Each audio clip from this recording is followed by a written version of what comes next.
লোকমুখে শোনা কথা, যারা নাকি খুব ঝগড়ুটে তাদের নাকি কচু খেলে গলা চুলকায়। কথাটা কথার কথা। আজকে আমি সেই কচু ভাজাই করছি। খুব বেশি মোটা বা পাতলা করে নয়, মাঝারি সাইজে কচুটাকে কেটে নিয়ে সামান্য পরিমাণ লবণ, হলুদ, মরিচ দিয়ে কচুটাকে মাখিয়ে চাইলে অনেকে এখানে লেবুর রসটাও ব্যবহার করতে পারে। কেউ চাইলে এখানে কচুটাকে হালকা ভাপ দিয়েও নিতে পারে। মাখা হয়ে গেছে, ফ্রাই প্যানে তেল দিয়ে কচুটাকে ভেজে নিচ্ছি। গরম তেলের ভিতর কচুগুলোকে দিয়ে দিচ্ছি।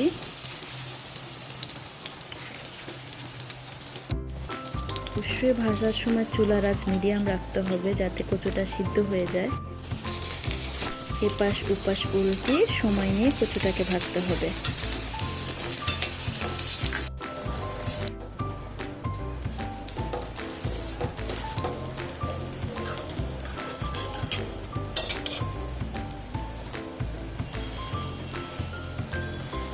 আমার কচু ভাজা প্রায় হয়ে গেছে, দেখুন।